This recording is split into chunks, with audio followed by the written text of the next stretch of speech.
అన్న, ప్రతి తమ్ముడిలోనూ,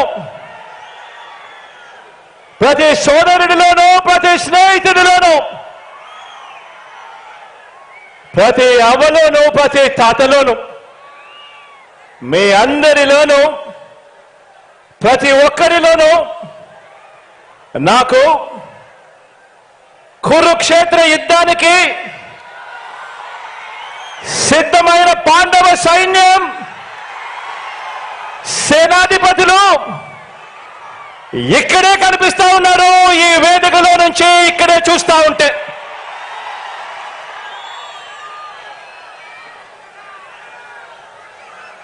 ఇక్కడ పాండవ సైన్యం కనిపిస్తా ఉంటే అక్కడ కౌరవ సైన్యం ఉంది. వారి సైన్యంలో దుష్ట చతుష్టయం ఉంది, గజదంగల ముఠా ఉంది. వాళ్లకు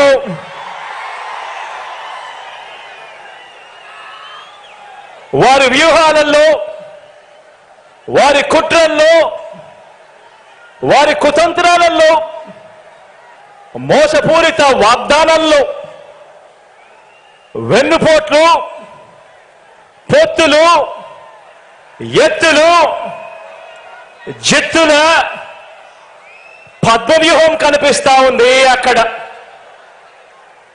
కానీ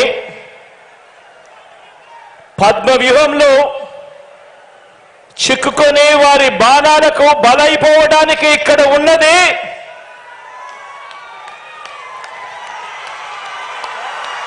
అభిమన్యుడు కాదు, ఇక్కడ ఉన్నది అర్జునుడు.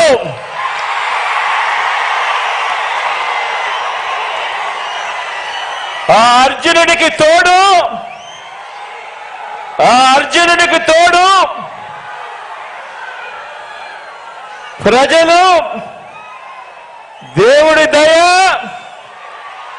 ఇక్కడ ఉన్న నా అన్నదమ్ములు, నా అక్క చెల్లెమ్మలందరూ,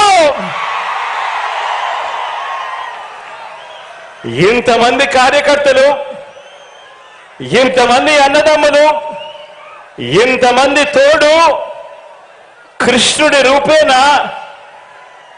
మీ అర్జునుడికి, మీ బిడ్డకు ఇంతటి అండదండలిస్తా ఉన్న పరిస్థితులు ఇక్కడ ఉన్నాయి. కాబట్టి మీ బిడ్డ భయపడడు,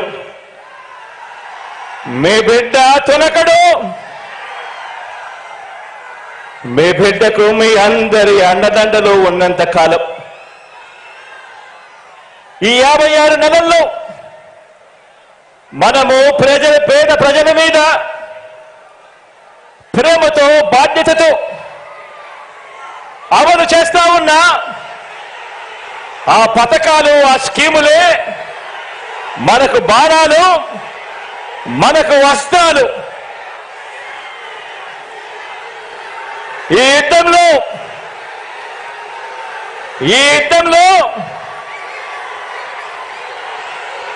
175కు 175 టార్గెట్, 175కు 175 వైఎస్ఆర్ కాంగ్రెస్ పార్టీ టార్గెట్. ఈ యుద్ధంలో వైఎస్ఆర్ కాంగ్రెస్ పార్టీ గెలిపే లక్ష్యంగా దేవుడి దయతో మనం ప్రతి ఇంటికి, మనం ప్రతి ఊరికి, మనం ప్రతి ప్రాంతానికి చేసిన మంచి వల్ల చంద్రబాబుతో సహా అంతా కూడా ఓడాల్సిందే అని చెప్పి కూడా ఈ సందర్భంగా చెప్పడానికి గర్వపడతా ఉన్నా.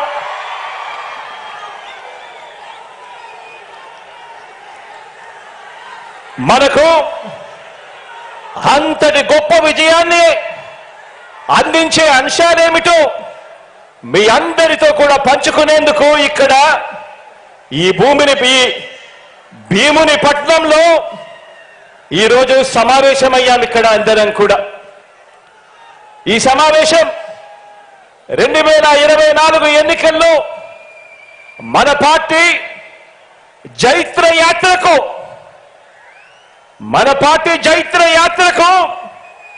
మరో 25 ఏళ్ల పాటు మన సంక్షేమ అభివృద్ధి పాలన కొనసాగింపునకు సన్నాహక సమావేశం ఈరోజు ఇక్కడ ఈ భీముని పట్నంలో జరుగుతా ఉంది.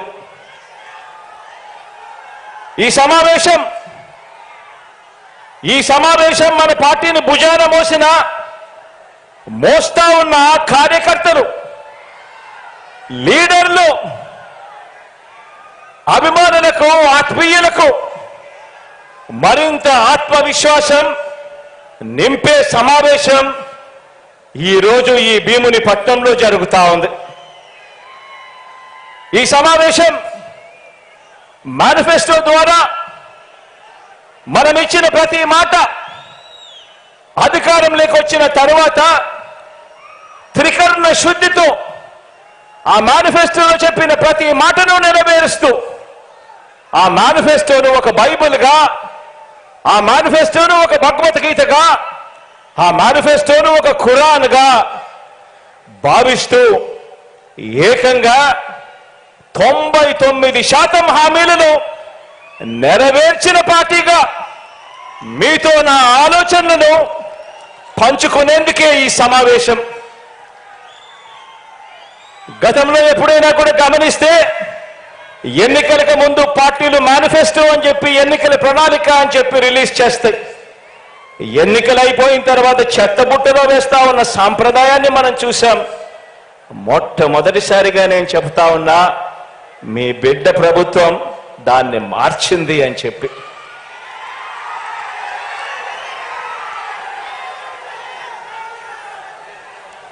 మనం మార్చాము కాబట్టే, ప్రజలకు మనం దగ్గరయ్యాము కాబట్టే ప్రతి ఇంట్లోనూ మీ బిడ్డను, మీ బిడ్డను, మన వైఎస్ఆర్ కాంగ్రెస్ పార్టీని తమ పార్టీగా ప్రజలు భావిస్తా ఉన్నారు. కాబట్టి చంద్రబాబు లాంటి 75 ఏళ్ల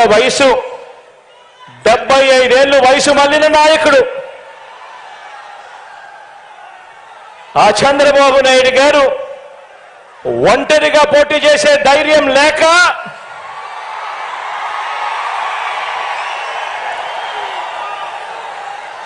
ఈ బాబు దత్తపుత్రుడితో సహా ఇతరులతో పొత్తు కోసం వెంపర్లాడుతా ఉన్నాడు అనంటే దాని అర్థమేమిటో ఆలోచన చేయమని అడుగుతా ఉన్నా.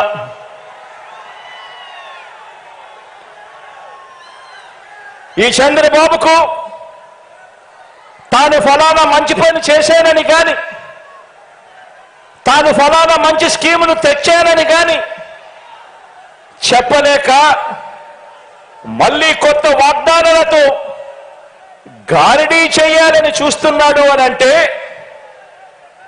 దానికి అర్థమేమిటి?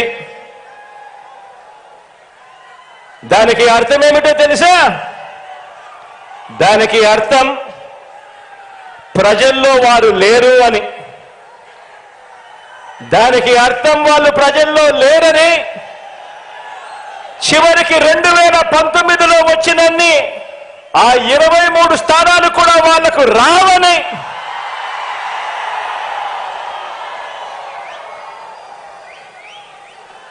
నూట 175 స్థానాల్లో కనీసం పోటీ పెట్టేందుకు వాళ్లకు అభ్యర్థులు కూడా లేరని,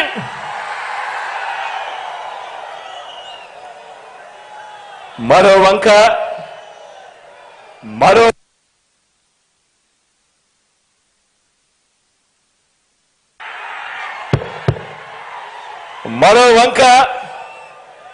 మన పార్టీని చూడండి. మన పార్టీ చరిత్ర ఓ విప్లవ గాథ.